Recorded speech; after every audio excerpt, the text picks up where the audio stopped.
नमस्ते, मैं हूं रविंद्र गौतम और आप देख रहे हैं संजीवनी टीवी पर शेयर बाजार का लेखा जोखा। दोस्तों, आज है फ्राइडे, सप्ताह का आखिरी दिन और आज बाजार ने क्या किया है यही आप जानना चाहेंगे आज के अपने शेयर बाजार के लेखा जोखा में। सुबह अगर आप हमारे साथ लाइव में जुड़े थे तो आपको पता है कि मार्केट का इशारा जो था वो हमने जो सुबह समझा था वो ऑलमोस्ट सही बैठा है। अब आप ये देखिए, जो निफ्टी है, निफ्टी आज बंद हुआ है 65 अंक नीचे, यानी कि 0.27% नीचे आ गया और 24,570 पर बंद हुआ है। यानी कि बहुत ज़्यादा नीचे नहीं है और ऊपर वो तेजी चढ़ नहीं पाया। क्यों नहीं चढ़ पाया ये हम समझेंगे। और उसके साथ साथ आप सेंसेक्स देख लें तो सेंसेक्स 455 अंक टूट गया है और 78,500 पर बंद हुआ है और 0.58% नीचे आ गया। बैंक निफ्टी की बात करें तो 317 अंक टूट गया है और 57,746 पर बंद हुआ, 0.55% नीचे। यानी कि जो तीन ब्रॉड इंडेक्सेस थे, निफ्टी, बैंक निफ्टी और सेंसेक्स, ये तीनों आज गिरावट में आए, लाल निशान पर बंद हुए। लेकिन क्या हमें इस मार्केट को सिर्फ इतना ही लाल निशान देखकर हम ये मान लें मार्केट पूरी तरह से गिर गया? नहीं, हमें ये नहीं मानना चाहिए, क्योंकि हमें इसके अंदर भी घुसना चाहिए और यही हम काम आपके लिए करते हैं शेयर बाजार के लेखा जोखा में। तो बने रहिए हमारे साथ, देखते रहिए पूरा लेखा जोखा। और अगर चैनल को अभी तक आपने हमारे सब्सक्राइब नहीं किया तो चैनल को सब्सक्राइब भी कर लें, वीडियो को लाइक जरूर करें और ज़्यादा से ज़्यादा इसको शेयर करें और हो सके तो हमारे चैनल की मेंबरशिप भी लें। दोस्तों, अब आगे चलते हैं और समझते हैं इसके बाद में कि जो दूसरे इंडेक्सेस थे, यानी कि कौन कौन से, मिड कैप और स्मॉल कैप। देखिए, कल भी और परसों भी दोनों ये मिड कैप और स्मॉल कैप कदम से कदम नहीं मिला रहे हैं, यानी कि एक गिर रहा है और एक चढ़ रहा है और आज भी ऐसा ही हुआ है। मिड कैप आज 136 अंक ऊपर चढ़कर बंद हुआ है, 0.22% की तेजी दिखाई है और 63,464 पर बंद हुआ है। जबकि स्मॉल कैप की बात करें तो ये गिर गया है और 10 पॉइंट ये नीचे आ गया है और 19,868 पर बंद हुआ है। यानी कि मिड कैप चढ़ा है और स्मॉल कैप नीचे आ गया है। और अब अगर दोस्तों हम बात करें ऑटो सेक्टर, तो ऑटो सेक्टर में आज दोस्तों तेजी दिखाई दे गई। 534 अंकों का उछाल, यानी कि 0.25% से भी ज्यादा, यानी कि 1.84% की तेजी रही है। इसके बावजूद कि क्रूड ऑयल चढ़ा और क्रूड ऑयल चढ़ने के बावजूद भी ऑटो सेक्टर के अंदर हमको आज तेजी दिखाई दे रही है, इसको हम समझेंगे। उसके बाद अगर आप देखें फार्मा मामूली सा 23 पॉइंट गिरा है, 0.09% की गिरावट आई है और कल भी इसमें बहुत ही मामूली गिरावट थी, यानी कि इसको ऑलमोस्ट आप फ्लैट में गिन सकते हैं और 26,542 पर बंद हुआ है। आईटी सेक्टर, आज आईटी सेक्टर ने तेजी दिखा दी, यानी कि ऊपर चले गए महाशय। कितना ऊपर चले गए? 441 पॉइंट ऊपर चले गए, यानी कि लगभग 1.5% ये चढ़ गया और 31,547 पर बंद हुआ है। और दोस्तों, 13,179 पर कौन बंद हुआ है? मेटल बंद हुआ है 65 अंकों की तेजी के साथ में, यानी कि 0.5% की तेजी, आधा परसेंट की तेजी इसमें देखी गई।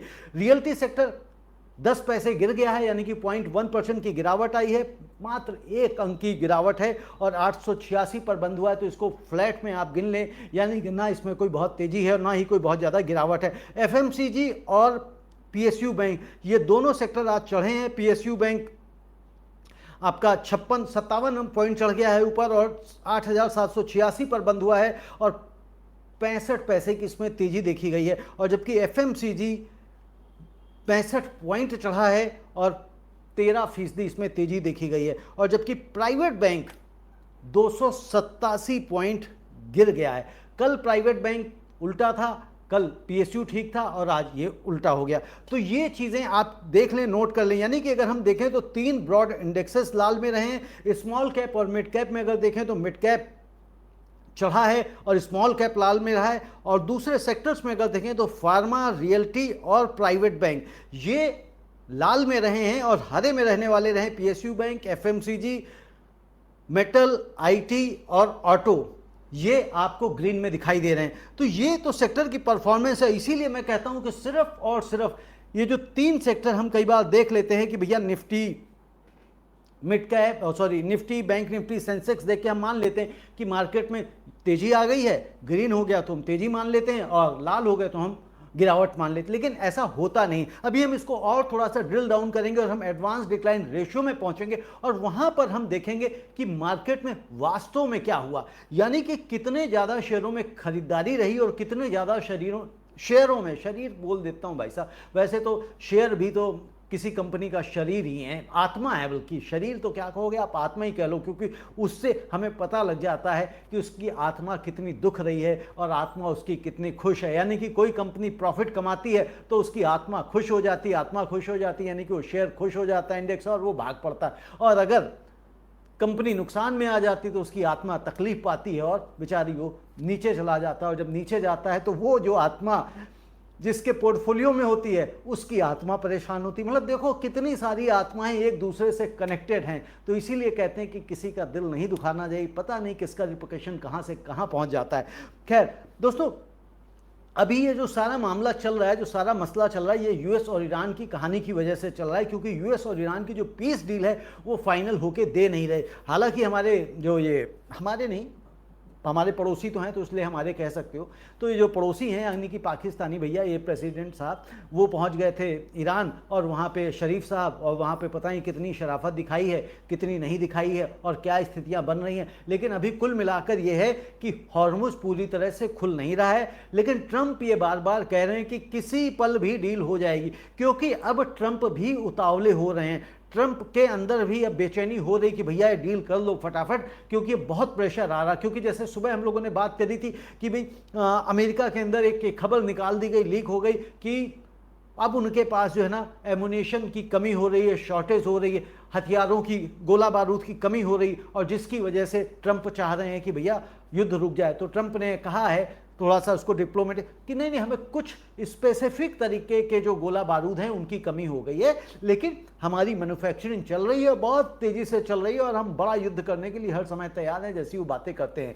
खैर, तो इन सब की वजह से अभी क्या है कि ओवरऑल जो क्रूड ऑयल है, क्रूड ऑयल में हमने कल देखा और आज भी देखा कि $80 के ऊपर है। अभी 15 मिनट पहले, यानी कि जब मैं रिकॉर्ड कर रहा हूँ, अभी बज रहे हैं 6, हमने मतलब 5:30 बजे जब मैंने रेट लिया था तो उस समय ब्रेंट क्रूड $81.73 पर बैरल पर था, यानी कि $82 पर था, और WTI क्रूड जो था वो $76.64 पर बैरल था। यानी कि एक तरह से ये देखें कल से बढ़े हुए हैं, लेकिन अभी इसमें गिरावट हम देख पा रहे हैं कि थोड़ी सी इसमें गिरावट है। कल तो ये $83 पर बैरल तक भी गए थे, तो ये सिचुएशन बनी हुई। और एक चीज़ और यहाँ पर देख लें, जो गोल्ड है, गोल्ड भी बढ़ के अभी चल रहा है, कारोबार कर रहा है MCX पर 1,51,214 पर चल रहा है, और ये 1.58% की तेजी दिखा रहा है। और सिल्वर जो है 2,33,393 पर कारोबार कर रहा है, 3.35% की तेजी।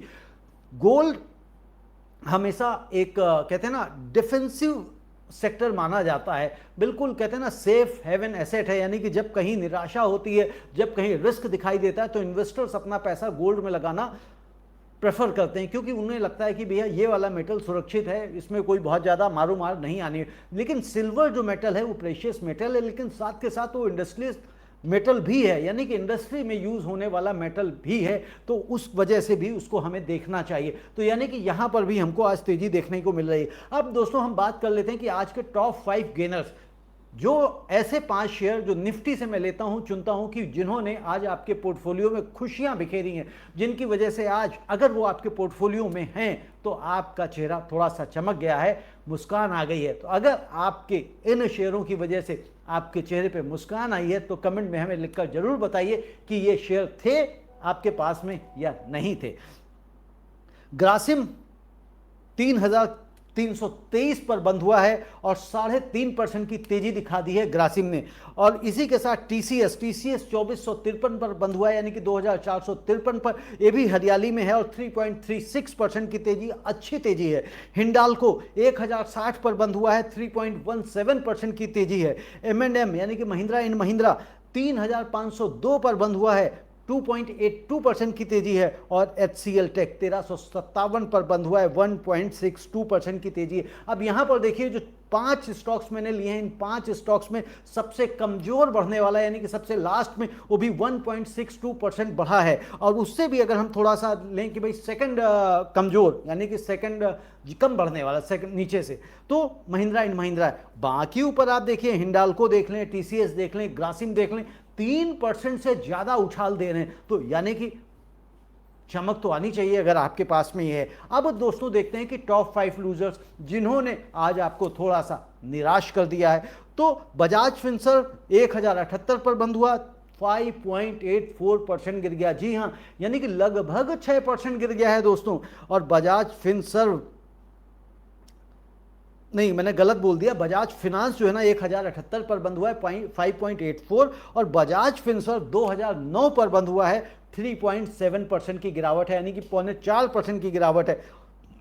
और ट्रेंट 2997 पर बंद हुआ है, 3.54% की गिरावट है। और ICICI बैंक 1421 पर बंद हुआ है, 2.5% की गिरावट है। और जियो फिनसर्व 257 पर बंद हुआ है, 2.39% की गिरावट है। अब इसमें दोस्तों देखो 4 शेयर ऐसे हैं जो फिनांस सेक्टर से हैं और एक कंज्यूमर से जुड़ा हुआ है यानी कि ट्रेंट कंज्यूमर से जुड़ा हुआ प्रोडक्ट है जो गिरा है, और 4 ऐसे रहे हैं जो फिनांस सेक्टर से जुड़े हुए हैं। तो आपने देखा ही था कि भाई जो फिनसर्व जो हमारा बैंक निफ्टी है आज किस तरह से डाउन था, तो ये इन्हीं लोगों की बदौलत है, ठीक है ना। क्योंकि जो ब्रॉड इंडेक्सेस होते हैं वो हमेशा जो शेयर्स होते हैं उनकी बदौलत, अगर हैवी वेट वाला कोई इंडेक्स है मतलब शेयर है तो वो अकेला ही मार्केट को हिलाने और डुलाने के लिए काफ़ी होता। फॉर एग्जाम्पल अगर बैंक निफ्टी में HDFC और कोटक ये 2 शेयर ही आगे बढ़ जाएं और बाकी शेयर पीछे चले जाएं तो आपका जो बैंक निफ्टी है वो आपको हरियाली दिखा देगा, ग्रीन दिखा देगा। इतनी क्षमता रखते हैं, इतने ये पावरफुल हैं। और ICICI अगर उसके साथ जुड़ जाए तो फिर बात ही क्या है। अब दोस्तों देख लेते हैं, जो हमने कहा कि हम इंडेक्सेस देखते हैं उसके ऊपर हम लोग फैसला ले लेते हैं। अगर हम इंडेक्सेस देखें तो एडवांस डिक्लाइन रेशियो के साथ अगर कंपेयर करेंगे तो आपको लगेगा ये क्या हो रहा, ये बिल्कुल कल वाली ही सिचुएशन है जो आज रिपीट हो रही है। कल जो सिचुएशन थी वही सिचुएशन ऑलमोस्ट रिपीट है। कल जो एडवांस थे 1674 के आसपास थे और आज जो है ना 1684 है, यानी कि 1684 एडवांस में यानी कि चढ़कर बंद हुए, बढ़कर बंद हुए, और जबकि जो डिक्लाइन में है वो 1664 गिरे हैं। ये तो इसका मतलब क्या हुआ, ज्यादा शेयर बढ़ने वाले रहे हैं, 1684 शेयर बढ़े हैं और 1664 शेयर गिरे हैं। तो यानी कि 20 शेयर ऐसे रहे हैं जो गिरने वालों से ज्यादा रहे, और कल ये डिफरेंस सिर्फ और सिर्फ 5 शेयर्स का था। तो यानी कि एक तरह से अगर आप देखें तो मार्केट का जो ब्रॉड इंडेक्स हमने देखा, निफ्टी, बैंक निफ्टी और सेंसेक्स, एक तरह से हमको धोखा दे रहे हैं कि भाई मार्केट में तो गिरावट आ गई, लेकिन मार्केट ये बता रहा है कि भैया मैं गिरा नहीं हूं, मैं सिर्फ और सिर्फ संभला हूं। परेशान होने की जरूरत नहीं है, पैनिक होने की जरूरत नहीं है, घबराने की जरूरत नहीं है। मैं सांसें ले रहा हूं, सुस्ता रहा हूं, आगे फिर चलूंगा, तेजी से चलूंगा। मैं जरा पहले माहौल भांप लेता हूं कि क्या माहौल चल रहा है। रीजन जो US और ईरान का माहौल चल रहा है, हॉर्मुज डील वाला, ये जितनी जल्दी मामला सुलझ जाता है उतना ही हमारे लिए बेहतर होगा, पूरे विश्व के लिए बेहतर होगा। रीजन है कि जैसे ही क्रूड ऑयल नीचे आएगा, पीछे देखा अगर आपने 7 जुलाई से पहले $72 से पर बैरल से नीचे आ गया था, लेकिन फिर ये $90 पर बैरल को पार कर गया कुछ ही 12-13 दिनों के युद्ध के दौरान में, और लेकिन अब फिर से नीचे आना शुरू हुआ। परसों हमने देखा था ये $80 से नीचे चला गया था, लेकिन कल फिर ये बढ़ा। रीजन बढ़ने का सिर्फ यही था कि पीस डील वापस होके दे नहीं रही है, निकल नहीं रही, कंफर्म नहीं हो रही, क्योंकि सब अपनी अपनी मांगों पे अड़े हुए हैं। और जब तक मांगे पूरी तरह से सेटल नहीं हो जाती, साइन नहीं हो जाती, डील लॉक नहीं हो जाती, डील क्लोज नहीं हो जाती, तब तक ये चीजें अभी मार्केट कहते हैं असमंजस में बना रहेगा। मंडे के लिए हमको क्या देखना है? मंडे के लिए हमको ये देखना होगा कि क्रूड ऑयल आज से लेकर संडे की रात तक, या बल्कि यूं कहें मंडे की सुबह तक कहां पहुंचता है, तो उसका असर हमें मंडे की मार्केट की चाल पर दिखाई देगा। उसके बाद हमको ये भी देखना है कि ईरान और ये यूएस वाला जो मसला है ये कितनी जल्दी सुलझ जाता है, क्योंकि ये सुलझेगा तो फिर क्रूड भी उसी की तरह से रिएक्ट करेगा। रीजन उसका ये है कि हम 85% क्रूड जो इंपोर्ट करते हैं वो इसी हॉर्मुज के रास्ते से आता है। मतलब हमारा जितना यहाँ हम कंज्यूम करते हैं, जितना जरूरत होता है, 85% क्रूड जो है ना हम इंपोर्ट करते हैं, उसमें मैक्सिमम हमारा हॉर्मुज के रास्ते से आता है। और जितना पूरा विश्व यूज करता है उसका 20% हॉर्मुज के रास्ते से गुजरता है। तो इसलिए पूरी दुनिया में पैनिक फैल जाता है जब ये सिचुएशंस बनती हैं। उधर रेड सी पर हूती जो है ना हंगामा कर रहे हैं, क्योंकि सऊदी अरब के ऊपर उन्होंने हमला किया था, हूतियों ने उनके कुछ जहाज़ों को जला जुलू दिया था, वहाँ पे तोड़ फोड़ कर दी थी। तो ये सब, क्योंकि मैंने कहा है आपको, इजराइल जो है नवंबर तक किसी भी तरह से किसी भी सूरत में चाहता नहीं है कि वो युद्ध शांत हो, क्योंकि नवंबर में इजराइल के अंदर इलेक्शंस हैं, और क्योंकि जीता हुआ है नहीं इजराइल, और जीता हुआ नहीं तो किस कहते हैं ना, क्या मुंह दिखाएगा। अभी तो बता सकता है कि युद्ध चल रहा है और हम बहुत तेज हैं, हमने ठोक दिया, पीट दिया, कर दिया, तो नॉर्मली नेता करते हैं अपनी जनता को लुभाने के लिए, तो वो काम करेंगे। तो इसलिए अभी सिचुएशन थोड़ी सी टाइट है, सिचुएशन थोड़ी सी टेंस है, और जब तक ये जियोपॉलिटिकल सिचुएशन टेंस रहेगी तब तक हमारा मार्केट भी थोड़ा सा ऐसे ही सांसें ले लेकर चलेगा। लेकिन 24,774 को इसी हफ्ते हमने टच कर लिया है, और 24,800 को पार करते ही फिर हमारे लिए 25,000 का रास्ता खुलता हुआ नजर आएगा।